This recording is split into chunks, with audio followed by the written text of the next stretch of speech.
Bagi kalian yang masih bingung, pilih beli power supply atau udah beli tapi asal-asalan, yang penting PC-nya jalan, mending simak video ini.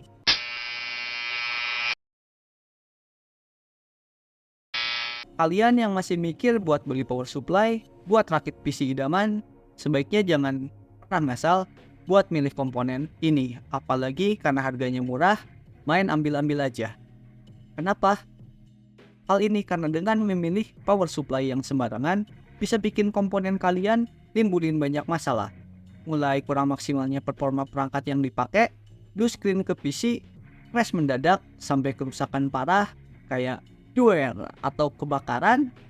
Ini mau rakit PC atau rakit bom?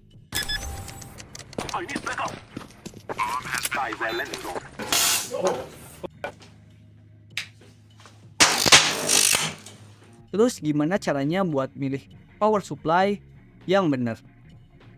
Sebenarnya gampang banget.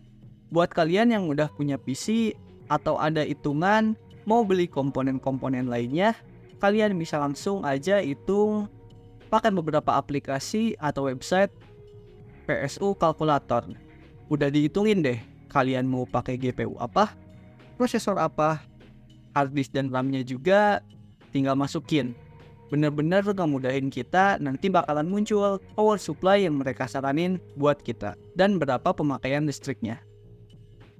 Tapi masalahnya buat yang mau rakit PC sendiri, yang lumayan bingung apalagi belum ada gambaran mau pakai komponen apa aja, ditambah yang mau beli graphic cardnya di akhir-akhir. Karena yang harus kita tahu komponen yang biasanya makan daya paling gede tuh ya si graphic card ini. Oke, gue kasih tips beberapa yang bisa bantu kalian. Pertama, kalian ya harus lihat dulu daya yang ada di rumah kalian. Jangan sampai beli power supply, tapi daya listriknya nggak kuat. Meskipun power supply-nya udah bagus atau PC-nya udah bagus, ya kalau jelek agak disayangin sih. Meskipun ini tuh nggak selalu berpengaruh sama listrik kalian. Ada yang namanya inrush current. Kalian bisa cek tuh, apa sih inrush current ini? Tapi ya intinya tetap bakal bahaya, bisa ngakibatin masalah juga kalau keseringan. Soalnya kadang-kadang yang kita tahu di tiap rumah beda-beda ya daya listriknya. Kalau ada yang dayanya 450 volt, pakai power supply yang di bawahnya atau yang di atasnya kita nggak ngitung perangkat lain yang dipakai. Ya nanti itu bisa ngakibatin jelek. Dan bener-bener kalau keseringan bisa bikin perangkatnya rusak juga. Yang kedua, pastiin juga sertifikasi efisiensi yang dimiliki sama power supply kalian. Karena beberapa power supply punya sertifikasi efisiensi yang berbeda-beda. Ada yang 80 plus, 80 plus bronze, silver, sampai yang tertinggi itu ada di titanium. Terus maksudnya sertifikasi ini buat apa? 80 plus itu standar sertifikasi efisiensi buat dimana semakin tinggi tingkatnya bakal punya tingkat ngubah daya AC ke DC yang lebih bagus. Terus biasanya dengan standar yang lebih tinggi bisa ngurangin kebisingan dan tingkat panas yang dimiliki sama power supply-nya sendiri. Terus apa ini harus jadi patokan banget buat beli atau enggaknya nih?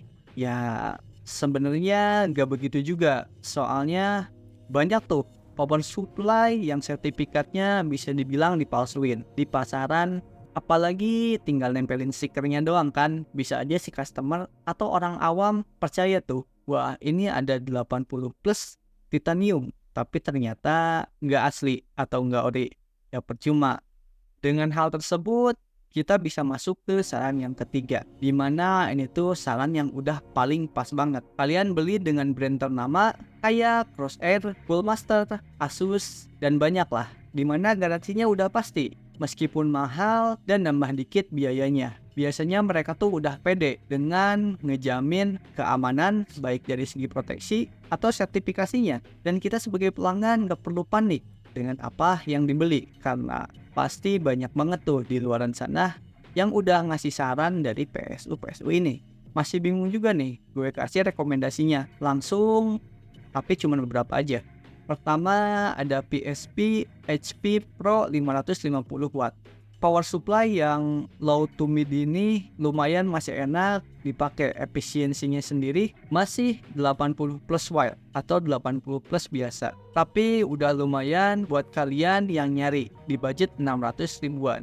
Ada juga MWE 550 watt dari Cooler Master, masih di kelas low mid range, meskipun di kelas yang sama tapi harganya agak naik dari sebelumnya, tapi punya efisiensi sampai 85% juga, harganya ada di 750 ribuan. Terus ada juga nih merek yang lebih terkenal, yaitu Seasonic S12 3, punya dua mode yaitu silent mode dan cooling mode, jadi bikin adem buat didengar kalau masih dipakai kerjaan yang santuy. Punya efisiensi 80 plus bronze.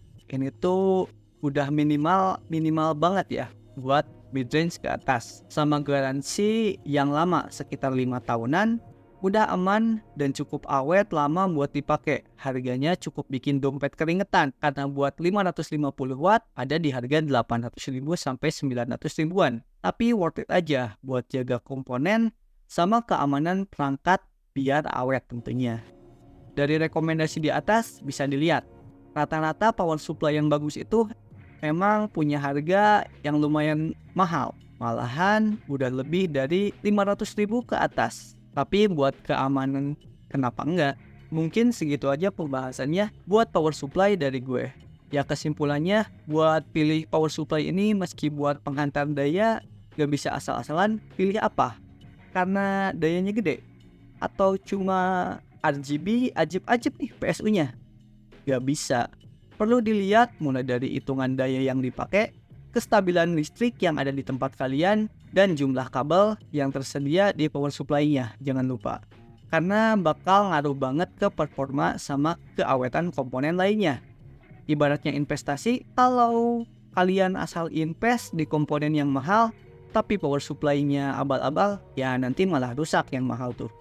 Dan kita harus ganti komponen lainnya lagi. Itu bisa nambah lebih mahal lagi.